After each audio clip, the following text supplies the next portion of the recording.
Hi, welcome to Barvotti's 44th live screening of Tools for Creatives. I am Phoebe Bradbury, and today I will be demonstrating some of the tools that I use every day in my art studio. I wouldn't want to be without them, and I find new uses for them all the time. There will be promotional offers during the program, and the promo codes will be active during the demonstrations and for about half an hour after. The current time is 12 noon Central, February the 4th, 2022. Right now, the promotions are only available on amzn.to. Now I go over here.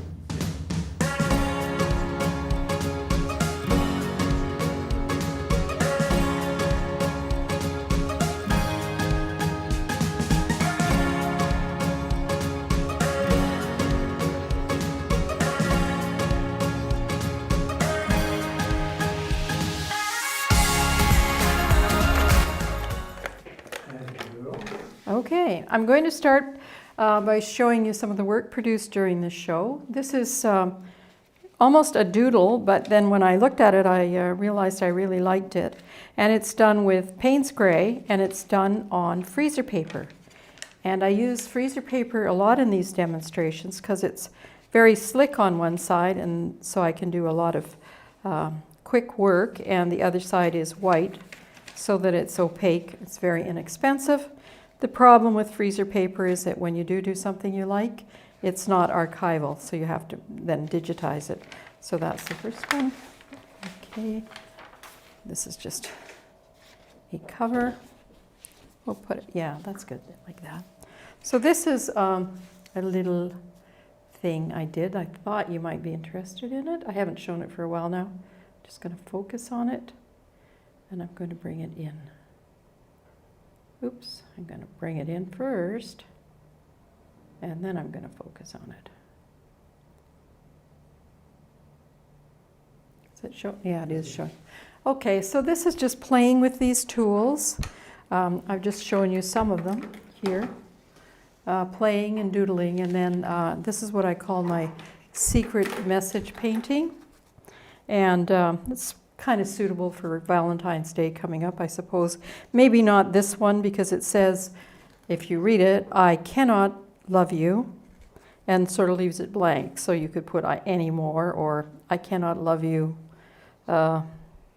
more than I do now because I love you so much. So secret message painting, lots of fun to do, and I keep it on my wall actually with little Velcros. There we go. And this is the one you saw coming in, sped up, and this is done on Yupo paper, which is archival, so it's marketable then. And it did take a little longer than what you saw, but I think we sped it up 4 or 5 times. So not that much longer. So this is one that's very similar. I call this is called Flamingo Land. And it's also done on Yupo paper, which makes it archival. We do live in Flamingo Land. We live on the north coast of, oops, I'm going to take it back in just a little bit so you can see the outside of it. Oops. We do live on the Yucatan Peninsula, and we have flamingos flying over us all the time. So the other thing I want to do is to take it right in and show you how the marks, even though we're very close, they're still very precise with these tools. Okay, that's Flamingo Land. This is the one they're going to see on the way out, right, Previn? This is called Bridge. It's also done to music, and you're going to see that on the way out. And this one here is called... I was zoomed in? Oh, okay, thank you. So you're zoomed in on Bridge. Okay, let's see. Blue Bridge. So we're going to zoom out. There we go. Oops. I'm going to turn it right side up because it's upside down. And I know that it's upside down because I've got my name written right there. So this is on Yupo paper. And we may be dealing with some Yupo paper today. See how it goes. And this is what you're going to see to music on the way out. This is the first piece we set to music. And unfortunately, we didn't. We were told it was royalty free, so we've had to change the piece of music. And we like the second one just as much, so that worked out all right. And this is the one you're going to see right now. This is called Orange Regrets, and it's upside down. I'll tell you why I know it's upside down is because it's got to have these lines at the bottom. So, okay, are you going to show that, Previn? And then we will.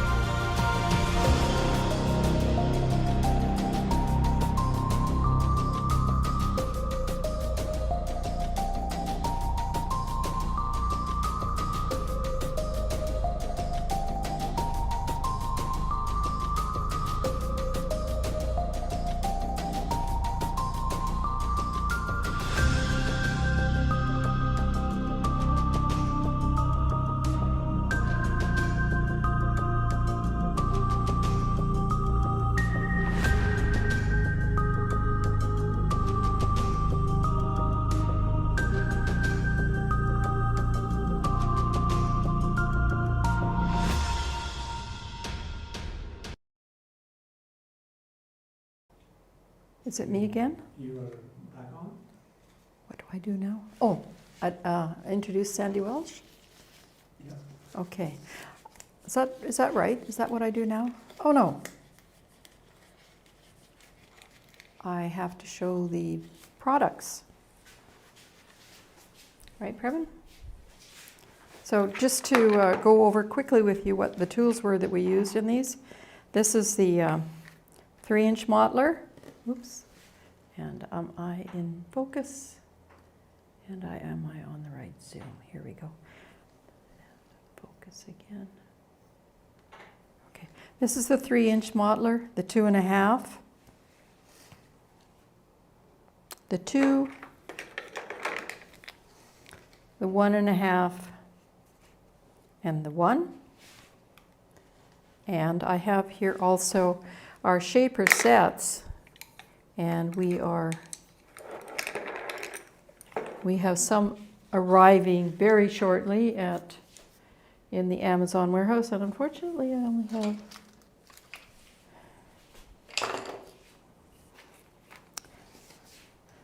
our shaper sets have 5 in them, and I have the ones I'm looking at right now, there's only 4 in it, so it's on the desk somewhere. I'm going to change this. Okay, so you can see the ends. So this one is a 7mm set, and you can tell how wide they are just by the end of this one. Now I'm going to change and show you the 1 centimeter or 10 millimeter set just because it's a bigger set, and just realize that all of our shaper sets have exactly the same ends in them. So, and we do carry the 7 millimeter, 1 centimeter, that's this one. The 7 millimeter I just showed you, the 3 millimeter and the 4 millimeter. So here I'm going to show you the tips of them. That is the, which one is it? That's, oops, here's my reference. I know what it is. It's the angle chisel. So it's like a chisel, and it's got a very sharp angle on it. I'm just going to try and bring it out by itself here. You can see it. Okay, and I'll be using it through the demonstrations today. Probably the smaller size, the one that we have for sale today. This is the round chisel. And on our website we have information, or on our store, we have information that shows you all of these chisels and what they're best for. But I find that I use them for just about everything. Some are better for some things than others. This one is a flat chisel, just like the, okay, let's see, bring it right up. Okay, it's a flat chisel, and it's very similar to the Mottlers in shape, and it does everything that they do except on a smaller scale. So here's a cup chisel, and this one's got a fair amount more structure, and so it's a bit stronger. It's often used in carving clay and things like that. And the one that's very plain but quite useful is this one, and it's just got a tapered point.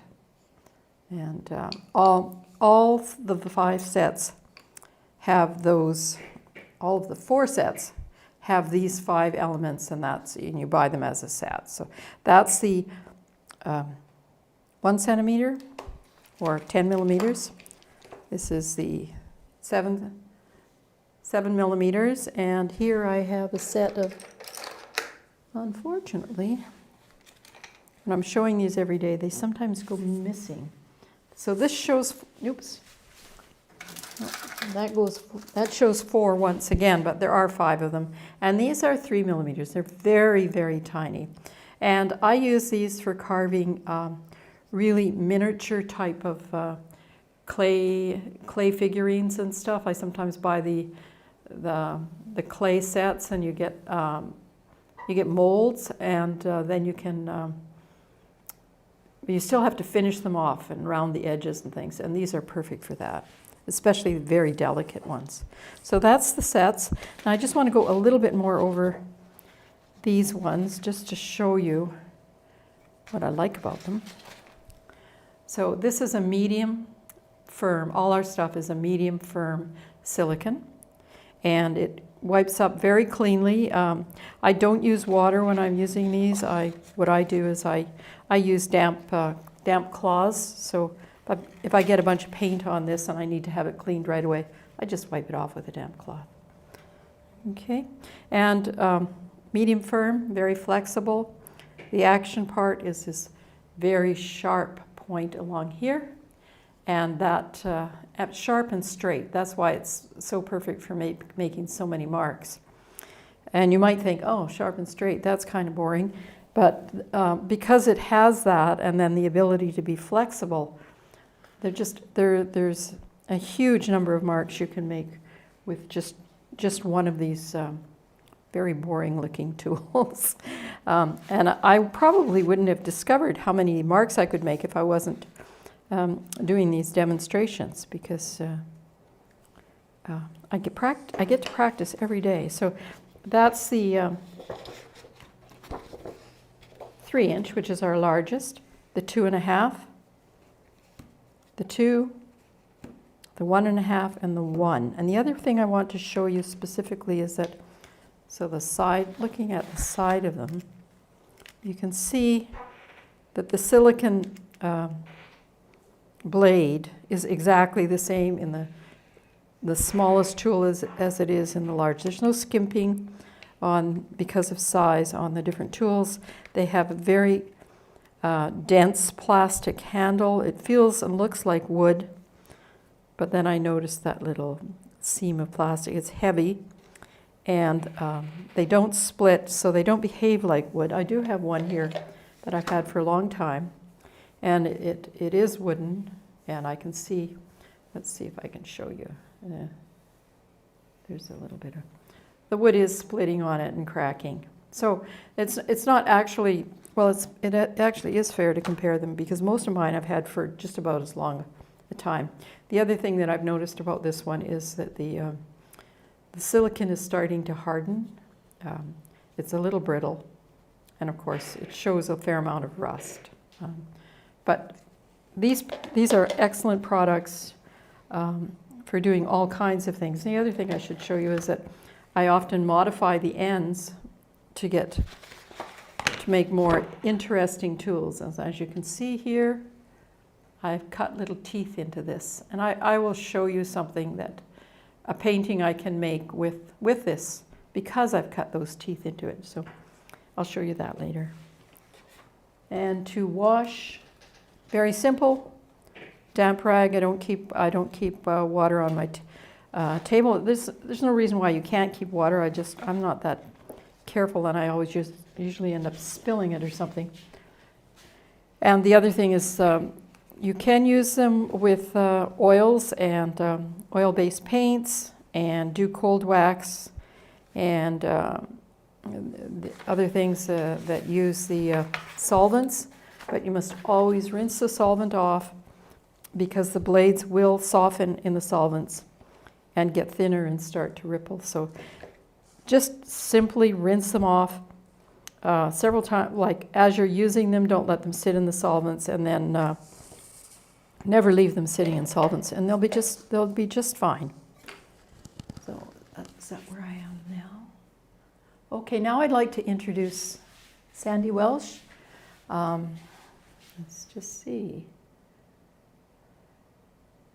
Yeah, Sandy Welsh, she's an online artist on Instagram, and she is demonstrating with a 1-inch modeler at the first. She's doing a big painting, and she's using the 1-inch modeler to fill in some of the background of an ocean, and then she'll do some scratching through with the 3-inch modeler. Thank you, Sandy Welsh. Let's see. I'm going to go back to my little rubber spatula here.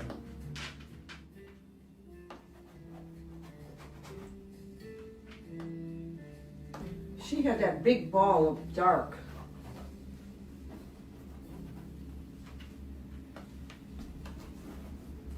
And then we'll go over it again with a lighter blue, but this will be underneath. So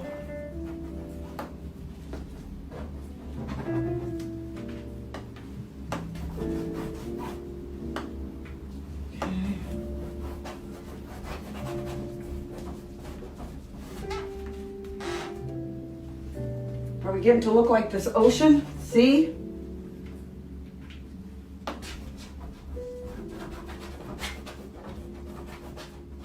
This is really cool.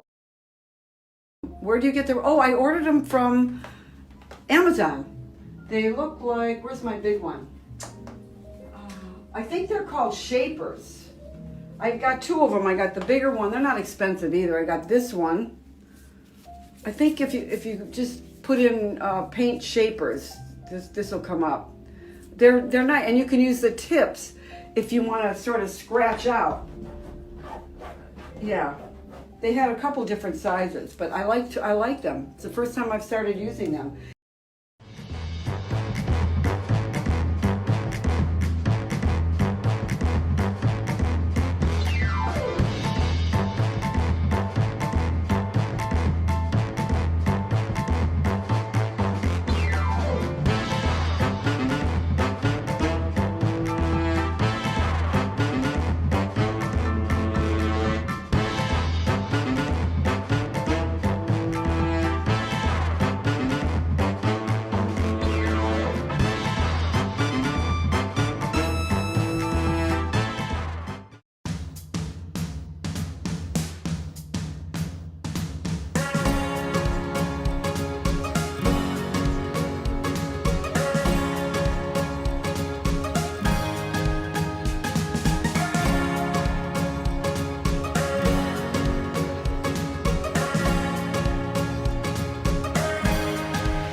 Okay, this is a painting I did while I was at art school over a decade ago. You can see the scraping through the red at the bottom and the yellow, and scraping through the yellow bands at the top by going through the dark layer into the yellow layer. The painting is also covered with a layer of horizontal, vertical, green lines poured across the surface. In the next demo, I will be showing some of how these effects are done. I won't be doing the horizontal and vertical fluorescent green lines though. Okay, so here we go. And am I ready? Yes. So what I'd like to do first is demo some of the bigger tools. And I'll just be having them sitting on the side here. 3-inch modeler, 2-inch modeler, 2.5, 1. You know what? I don't think I have. I'm missing one. That's okay. It doesn't matter. Let's squirt some paint out. Haven't used this for a while. And I'm going to pull these brushes back so that the camera just gets the main part here. So here we go. Oops, oh my goodness, that was a lot of paint. So I have mixed my paint with a bit of fluid, some of them with more fluid than others. So if I have a red here, if I'd done that. So what I'm going to do right now is I'm just going to spread the paint. So this is a 3-inch spread of a cerulean blue. So it's hue. It's a professional grade paint, but it's a hue, so it's not a real cerulean blue. That just means it's mixed. I believe it's not a transparent paint. I'm not sure. What I'm doing now is showing you some of the marks I can make just by scraping the paint. And now here's a 3-inch scrape, and this demonstrates like the darkest. What's it called? Mass tone. It shows the mass tone of the paint, so the darkest tone and one of the lighter tones. And you can see this is sort of got a little bit of green in it. It's a bluey green paint. So this is a cerulean blue, probably about the waters in the Mediterranean and things like that. That's what I think of when I think of cerulean blue. So that's the 3-inch. Now let's just play with some of the marks we can make with it, like this. Or my favorite one is these funny flag things. Okay. Or is this in focus? It is, isn't it? Yeah. Good. How big can I go? I'm going a little bigger than I usually do just because I've got so much paint on here. So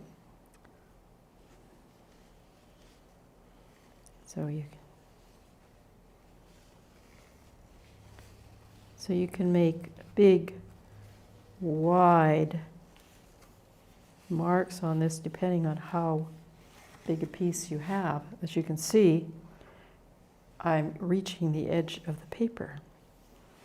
But my intention was to spread out some of this paint a little bit more. Okay. So that's the 3-inch modeler. And I'm going to try and drop off some of that paint first. But just to show you how easy they are to clean, the way I do it, I'm just going to check this thing, is I just take a damp cloth.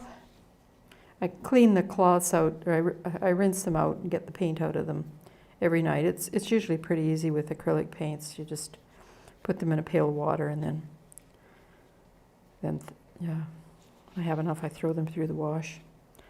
So just a quick wipe, and it gets it like 100% clean. To depending on how big the blade is that you're currently using, of course. And this is the biggest blade that we have. So I could now go and dip this into a white paint or a yellow paint. It's clean enough, it won't contaminate or spread any blue into it. But I'm not going to be doing that. I'm going to be picking up this slightly smaller one just to give you the scrape through and the spreading ability of it. This is 2.5 inches. A very handy size. Great, absolutely great for putting gesso on a board, or if you want to put a heavier medium on the board to say it's a linen support or something like that, to get rid of the fibers. These will really do a great job without leaving, you know, any marks. And the trick to not leaving marks when you're doing this here, I'm going to clean this one. I'm still using the same one, but I probably don't have to. I'm going to put, half the time I forget to put on gloves, and this is the half where I forgot to put on gloves. I could put them on now, but it's a little late. So if I wanted to clean this off completely, I would take it at an angle, and I would just draw it down, wipe the blade, because I want to clean it off. So I am going to save the paint down at the bottom there, but I'm not going to. And I would just go through it, and you just overlap the strokes, and you'll get your palette clean, whatever it is you're cleaning clean. And in this case, I'm not cleaning it completely each time, because I know it's just going to go right back into blue. I'm just taking off the excess. So the other thing you might notice here, what we have is sort of a ghosting picture of some of the things that we have already put on it. And that's something you can experiment with. You can do underneath layers with one color, and then play around on the surface, and then go through and go underneath later. So I'm going to just now spread it back.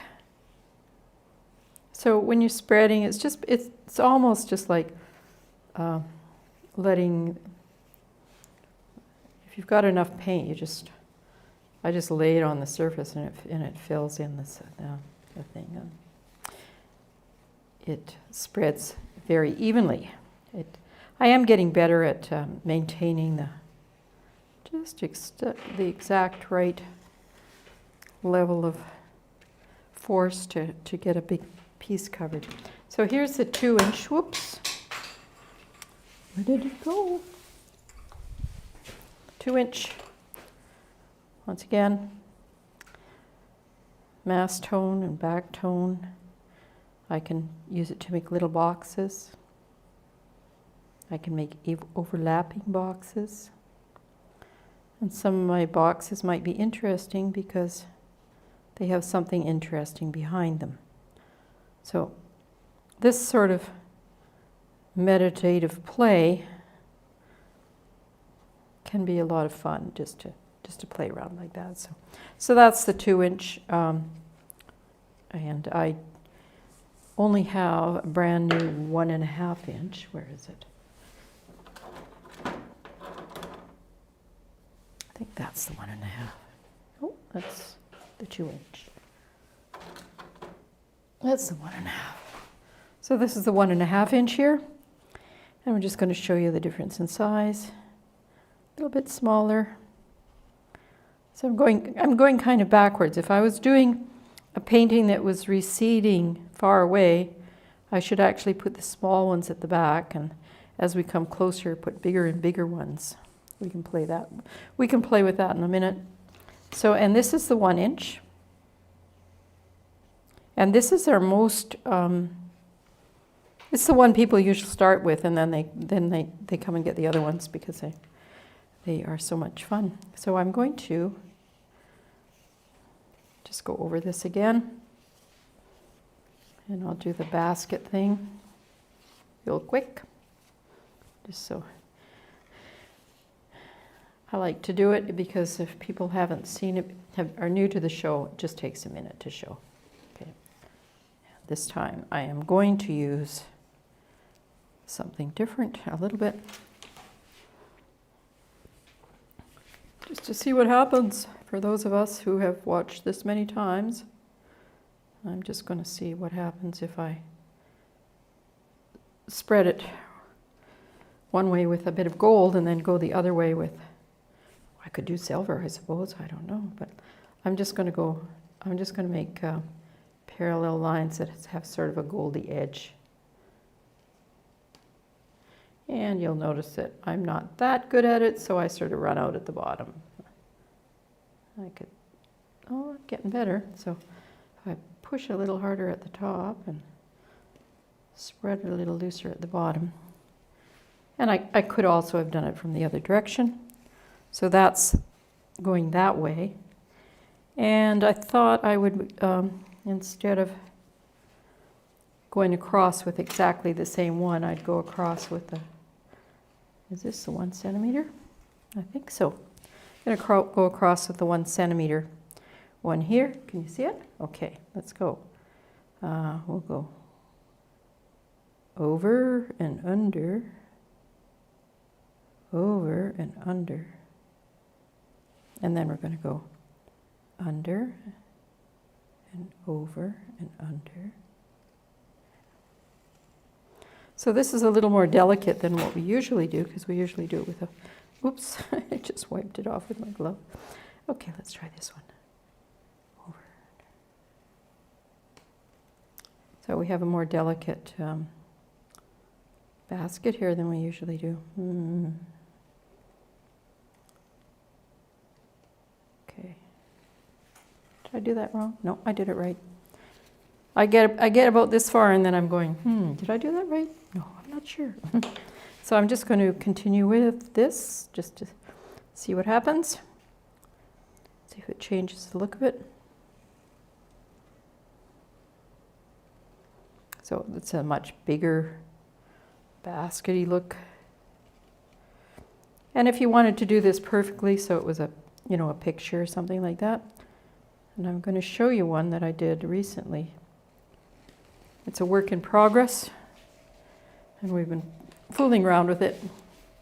At first it was so ugly I didn't even really want to show anybody it, but now it's getting to be quite a lot of fun, because last time I put on gold and I made the lines, and we put a black background, and we made the lines with these little things, so the gold sticks out like ridges. And we're not done yet. We may do some more with this, so we're having fun with it. It's done on a board, okay? And it looks amazing on the wall. I look at it and I think, oh, that's boring. But when it was on a plain dark wall, it looked really quite interesting. Okay, so that is that part of it. I could demonstrate some more of the, what am I going to do? It seems a shame not to play with that gold there. So we're going to do that. So let's just take some of these and so if we had a Yupo paper, one that could scrape or with a little bit more water in it, we would be scraping right through to that surface. So I'm just going to put a bit of water in to give you, I haven't got the right side up. Yeah, sometimes once I put the freezer paper in upside down, so it didn't work too well. So I just put a little bit of water in there. Now I'm going to just scrape through with this, and you can see the water is allowing some of that background to come through. Okay. That's the extent of that, playing with that, I think. So now I'm going to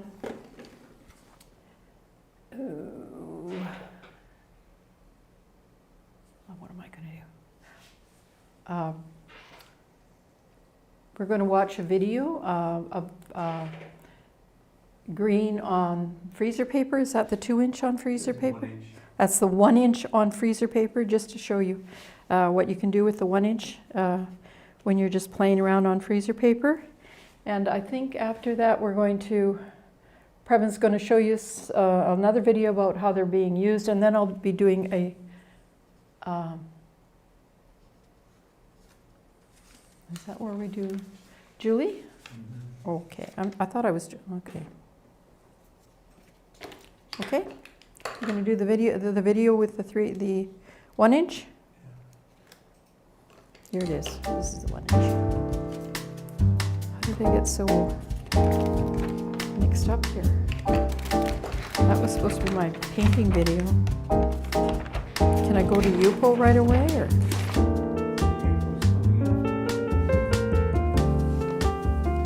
That was my basic, eh? After Julie, okay.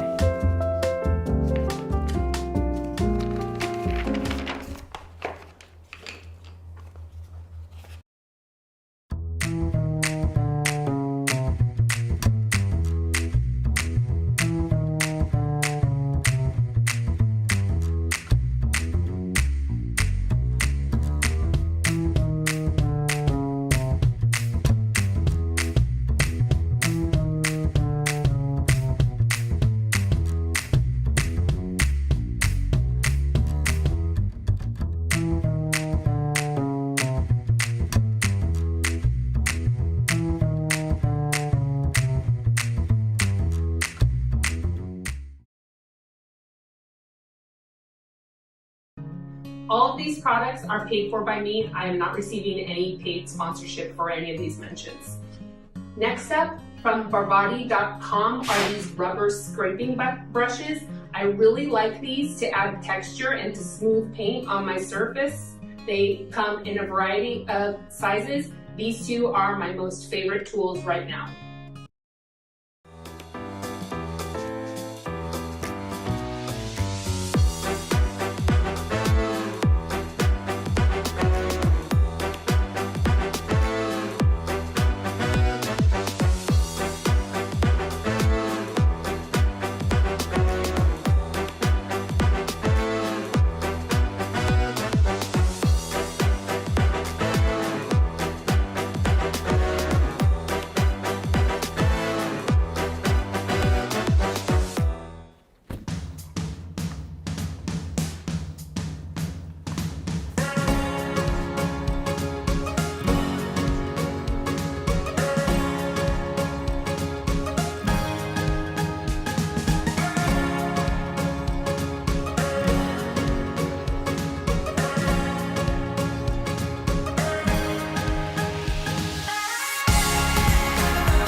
We're back, okay. And here I am washing my hands again. So what we're going to try now is we're going to do play with some Yupo paper. And I haven't really planned anything here, so it's just going to be like one of those things. The more I try to clean my hand, the worse it gets. So I'm just going to take one of these. Okay, what colors? I have some, oops, that's a piece of fabric there. So this is Payne's Gray. And I'm just looking at it thinking, what would I like to do with that? And I may add, and probably will add, more color. Maybe I'll add some now. I'm just going to add a bit of gold to see if we can do something that'll give us something a little different. But often what happens when we do this, it all ends up mixed up. And I'm going to also play with some of these tools here. The reason I like Yupo paper is it really is slick. It's not terribly expensive because it is archival, and your stuff will last a long time. So I'm just going to go around like this. And so you'll notice with this tool, it It makes parallel lines, that's why I like it. And you can make wiggly parallel lines like that. So if I mix this up too much, I will have like sort of a gold and black thing here. And that might happen. So we're not going to worry too much what happens here. We're just going to play. And as you can see, if you do too much of this with just this type of tool, it might get a little boring. So then that's when you might want to come in with something like this, or even a little thinner. And I'm just going to, if I start to talk too much, then I don't do so well. So I'm just going to go along like this and see. I kind of like what's left underneath here. But we're just beginning, so. And I like that idea of what I was saying earlier. Well, if you're gonna do something like this, and you're gonna put boxes in there, you should put the first layer of boxes should be small and in the distance, and then the second layer of boxes, or whatever it is you're putting in there, should probably be a little bigger. Because if they're all the same size and some are just further away. So I think I'm going to experiment with that right now. So I'm going to use the smallest brush to make some somewhat randomly placed small boxes in the distance, just by scraping through. And these little boxes, ooh, some of them are going to be quite nice looking. But the spaces between them are going to be kind of gold and black by the looks of it. So here we go. So the idea is, so the smallest brush, smallest thing I've got is this 1 centimeter mottler. And, ooh, that's too hard. I'm not going to push that hard. Okay. That's too hard. I'm just going to go a little. Maybe they won't be quite square boxes, I don't know. And since this first hit is going to look more like polka dots than boxes, so let's just see what we can do here. They're not very straight. It's much easier to work with the mottlers doing this. Okay, I'm going to now move to the 1-inch mottler. And I'm going to try and do it without regard to the other ones. So I'm going to be going over and between them and under. What I think is random, which probably isn't random. And some of them I'm pressing right through. And some of them I'm keeping on the surface. So let's just see. So this might have been a little bit better if the metal had already dried on the bottom when we were scraping through to it. So that's just think of all of the different ways that you might be able to do this. So that's the 1-inch. And let's do the 1.5-inch. Oops. 1 inch. Oh, here we've got a 1.5-inch with a little bit of blue in it. That won't hurt anything. So 1, 2, 3, 4, 5, 6, 7, 8, 9, 10.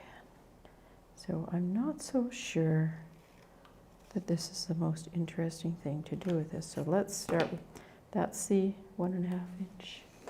That's the 2-inch. Is this a 2-inch? Looks like 2.5. Oh, there's the 2-inch.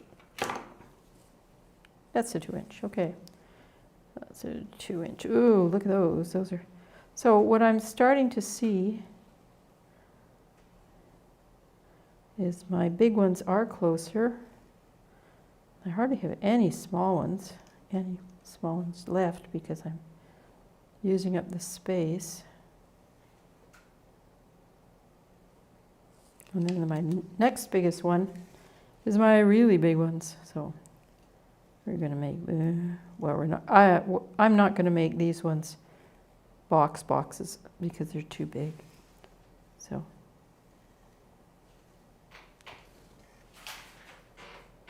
I'm looking at this and I'm thinking, this is not what I wanted. But this is Yupo paper, and that's wonderful because it's not what I wanted. I can just go and get rid of it. And some of these we've done several times. What I might do with this one, because I do like this beautiful surface, is save it for another day when we put something else on top and then scrape through to it, because it's really quite nice. But we'll see. We'll see.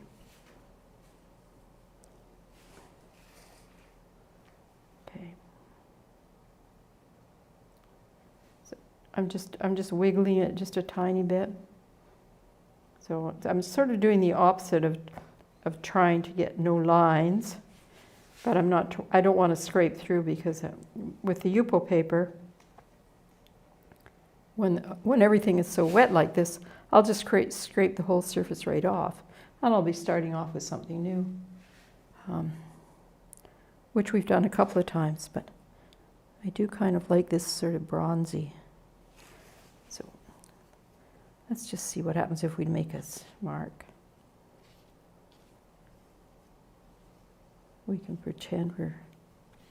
So once we start doing wiggly snakes, it no longer looks like a Chinese inscription or something, but if we can stay with sort of triangular or different types of shapes, like it might look like a different language. Or the other thing that might look very interesting with this would be these.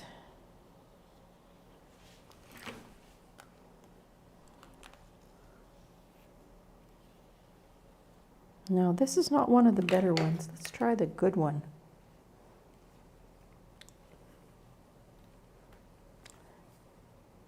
Now, I've got one here that leaves a lot more of the gold on,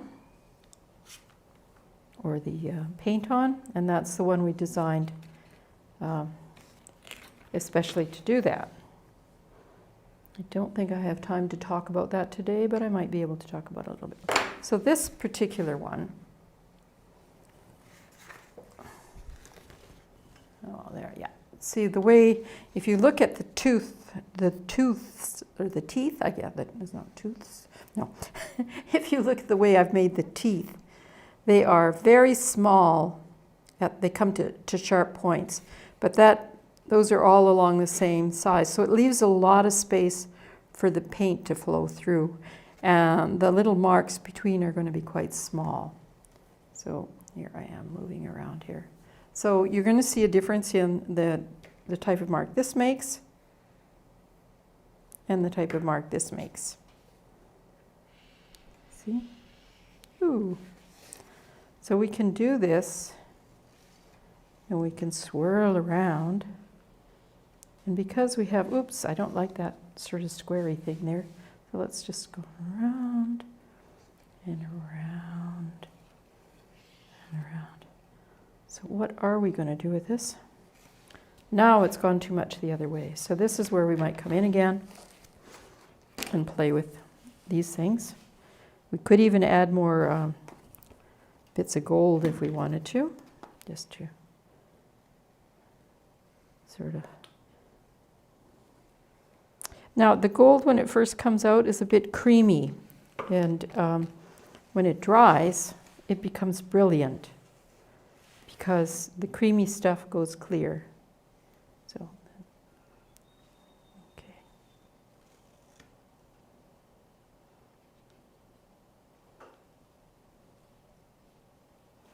So you can start making over marks if you want to, with having these other entrancing marks behind that makes you think that, oh, I wonder what's happened there.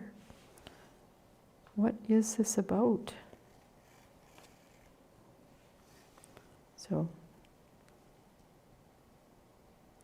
now, if you do this, and I think it's fun, you should do it, you will probably notice that your marks are different than mine.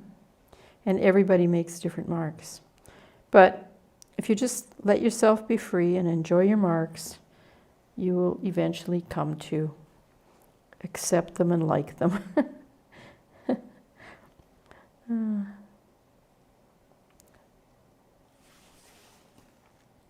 Now, the other thing that happens to me is when I'm in the process of doing something like this, I often say, oh, I don't like that, and I throw it away.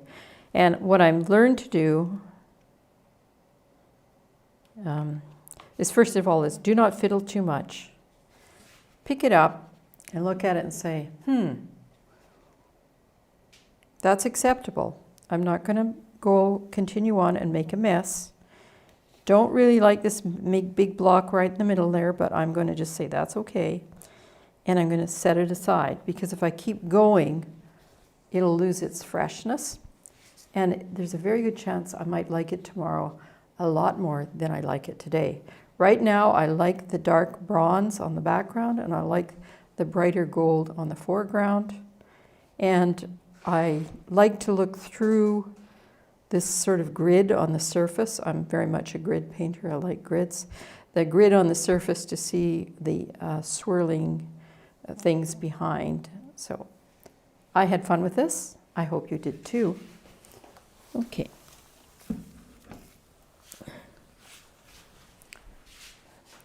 So that's our Yupo paper for the day, but I don't want to just end there, because I want to show you a little bit about where that came from, and I have to take this mess off here because I don't want to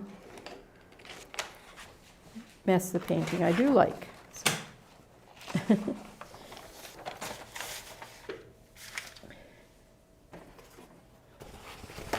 So where is it? Okay. Did I show this? I didn't show this today, did I? So this is an example of one. This is the one right now where we have, we're doing this series starting out with how do we get from here to there. And now we've gotten from here to there about 5 steps ago, and now we're continuing on. I just want to show you a little bit about the picture. You can see that the detail continues right up. That's not something every artist likes to do. I'm kind of like that. I like doing different things all the time. So sometimes I will be very interested in that, and then I'll have other paintings that are very misty. And okay, I want to zoom it out now. Come on, zoom out. Zoom out. Zoom out. Oh, there I go. There I go. So this is probably step number 8 or 9, but I want to show you the beginning step. And maybe someday we'll do some of these together. So this is what I first saw online. Well, of course it was online, but I saw it as a what do you call it? A royalty-free thing I'd use, and I looked at it and I said, well, I could probably do that with a gold paint. And through a series of going through making different types of ends on these, like on this one that's, oops, where am I? Here. You know, those teeth are pretty, not going to give me a very nice picture. And then I went from that to making the one with the really nice ends. Where is it? I don't know. Here it is.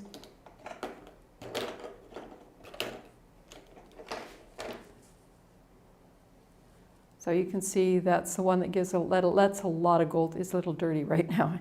Lets a lot of gold go through, but I didn't like the sort of scattered edges. And actually, this is the first one I tried. And that's where we made the modification with the modeler, made different cuts on the end. Then we tried it with red in the gold. And on. Yeah. This is where we started wiggling the lines a bit. So this is quite a different one. See, that's the original one. And as you can see here, we're starting to work on slanting and moving the lines. And here we're really, it's almost like a ocean waves coming with the same topic of gold ripples on black. And so that's our show for the day. Oh, I didn't show my favorite painting. I'm not sure if I have it here. I don't think I do. Oh. I was going to show you the painting that my next door neighbor did, but we will do that next day. So that is our show for the day. So were you going to do some Do the outro. the video mediums and things like that? I've done that. You've done that already? Okay. So thank you. Yeah. Okay. So thank you for joining us today. Oh, I'm going to talk a little bit about this. See, I can do that if I want to. It's my own show. Can you see it? Yeah. Aha. Okay. This is an enlargement. Is it focused? Yes.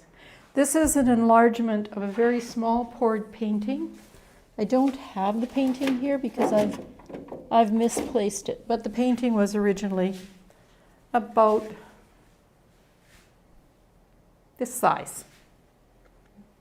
Am I in the right place now? Yeah, okay. I'm looking at the monitor. I don't know where I'm looking. But it was about this size. This is one of the later ones. This is one of the early ones. And I've been just explaining to people that when I make these paintings, I use these very tiny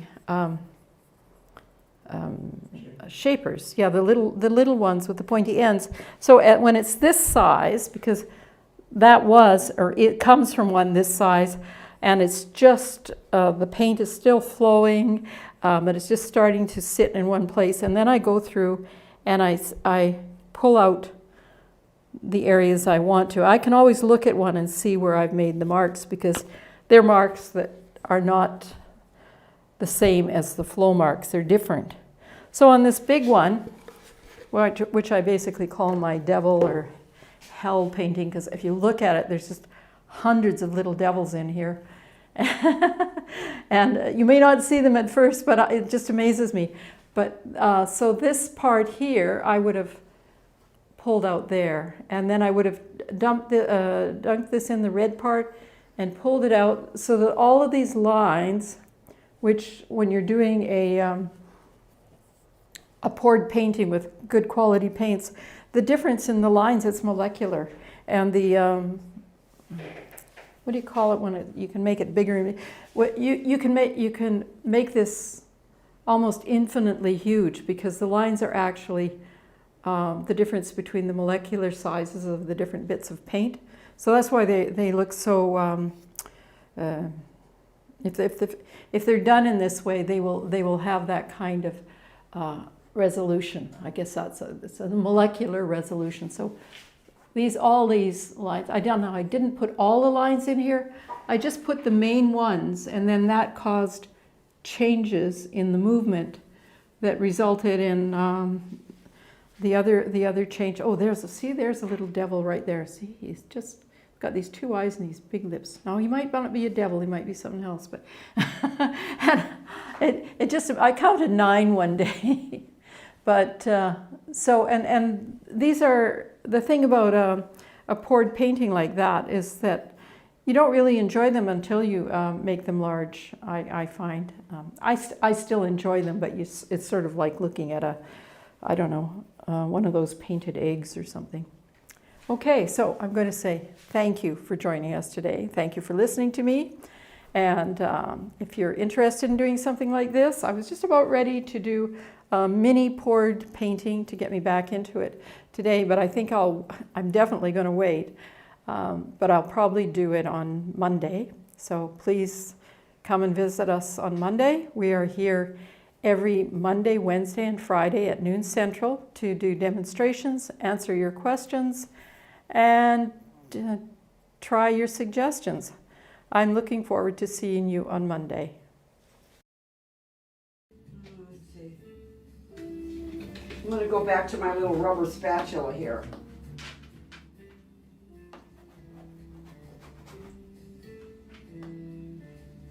She had that big ball of dark.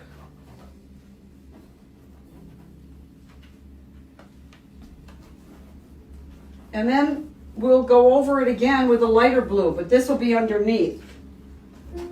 So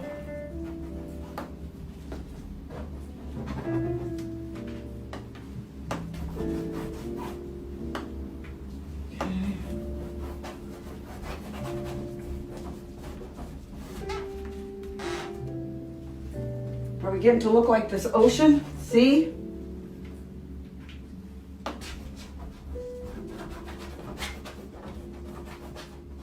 This is really cool. Where do you get them? Oh, I ordered them from Amazon. They look like, where's my big one? I think they're called shapers.